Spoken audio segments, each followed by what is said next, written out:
what are your top tips for Zoom interviews as opposed to in-person interviews? And Madeline, I know you're the queen of video, so what are your tips for Zoom interviews? That's a really good question. So, for example, one thing that I've jerry-rigged in front of me right now is I made my computer eye level.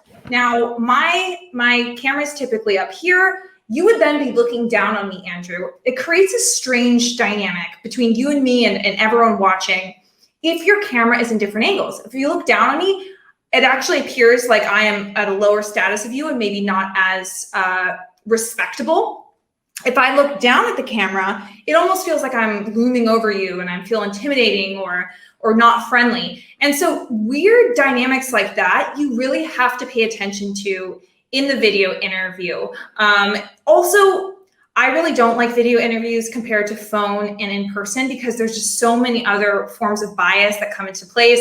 You can judge my socioeconomic status by my background and all those different types of things. So really just, unfortunately, just understanding that human psychology is human psychology. It's not that people are intentionally cruel, but there's just these thought processes that go in our mind. So really thinking about how am I appearing on camera? How is my lighting? All of those things are super important. But a lot of the principles of an in-person interview still stand in a video interview. So you're creating rapport. You are, just really trying to connect with them. And so yeah, I mean, I think there's a lot of benefits because there's no travel time and all that, but I think just really being very conscious of the dynamics that are happening because you're creating your own space. So what is your suggestion when it comes to maybe dressing for in-person interviews versus dressing for video interviews? Should they be the same? Do you have to show up for an interview in a three-piece suit? How does that work out? Okay, Andrew. So I hear some people say, no matter what, you got to show up in your suit. That is just, they say, I stand by that. I will always do that. And it totally depends on the industry. I have unfortunately seen people show up in suits, and I can't come from the technology industry. It is not a good idea. I'm telling you that right now. If you are understanding it's a more casual environment, you show up in a suit, people just immediately think you're an accountant or a lawyer auditing us or suing us. Like, they don't think that you're one of the team members. So again, human psychology, it's a messed up, wacky world up there. But so you want to typically dress like the employees at the company do, which you can either look at photos online or just simply ask whoever you're coordinating with. They'll typically give you some tips. And I typically dress a step up. So if you're noticing everyone in the office is typically wearing t-shirts and jeans, I might wear a shirt with buttons, okay? Just a button and a collar. It doesn't have to be like a really nice dress shirt, but just something that looks like I respect this interview and I care about how I come off. So ripped jeans and a graphic t-shirt, maybe leave that till once the offer is presented and you're working there, but just take it a little step up. What are your tips for people who have to interview via video? Is there anything that changes because of that?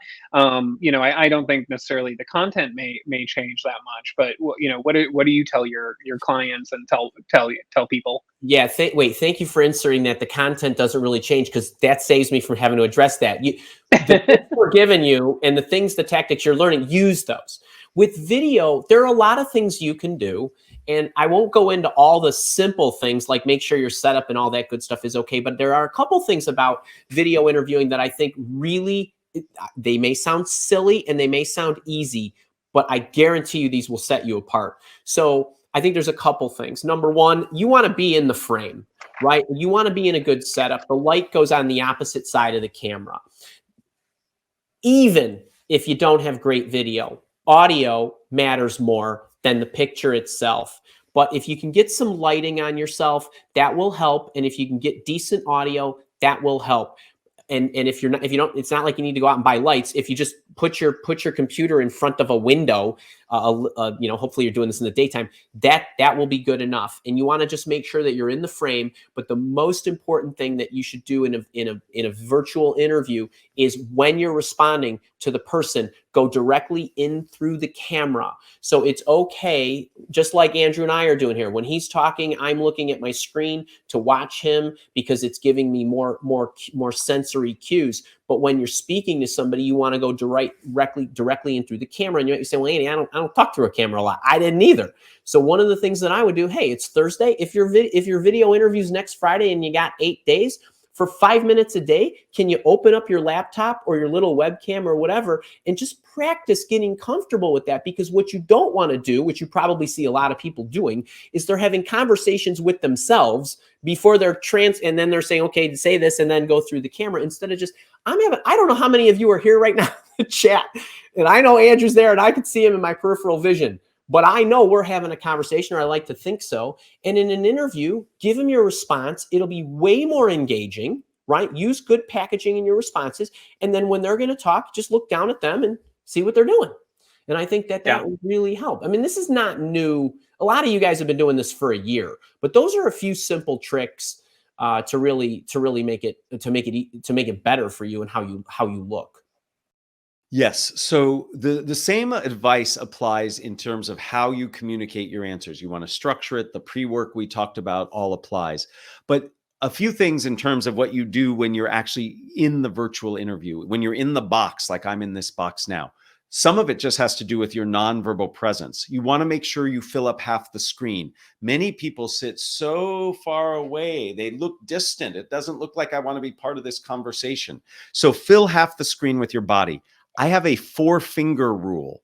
What I recommend you do before you join the virtual tool, whatever it is, Zoom, Team, Meet, WebEx, whatever, they all show you your image and then you click join. Before you click join, take 4 fingers, put it on top of your head. You should only have 4 fingers worth of space between the top of your head and the top of your box. If you're doing this, you're sitting too far away. So fill half the screen. Pull your shoulder blades down so you look big. Many of us make ourselves look small, so you want to look big. When you answer the question, make sure to look at the camera. Andrew and I have both been looking at our cameras, so it looks like we're looking at each other and looking at you as we speak. It's very tempting, especially if you see the other person's image on the screen, to look down. But when I look down to the other person, it looks like I'm talking to their shoes. So when you answer your questions, you need to look at the camera. When they ask you a question, it's okay to look down because you want to see them and what they might be doing with their bodies and their voices. So how you show up virtually matters. Also, think about what's behind you. Many people just speak wherever they can. Make sure you have something behind you that isn't distracting and that says something about you. And the last thing I'll say, have good lighting. Many people on these virtual interviews look like they're in the witness protection program, sitting in the dark. Get yourself some good lighting. You can see in the reflection of my glasses, I have this big light that's shining on me. Make sure people can see you. So the way you answer questions is the same. How you hold your body, hold yourself in the process being virtual, that you have to curate. Yeah. And actually, during the pandemic, when I was doing a lot of lives and I was doing it at home, I fell victim to the same thing where if you're not looking at the camera, it looks like you're looking a little bit off into space and you're not connecting with the person. So Sarah Johnston, who's a career coach on, she's on LinkedIn, you could find her. Something that she mentioned the one time is that she put googly eyes next to her camera. And I did that throughout most of the pandemic. So that way I remembered, oh, I have to look at the eyes. And that put me in line with the camera. So I don't have to do it anymore, but that was my trick. I love that advice. What I do actually is, and I can't show you this, but right behind my camera, I have a picture of my family taped, and I'm looking at my family as I'm talking to you, Andrew. My family supports me. I love them, and it helps me connect.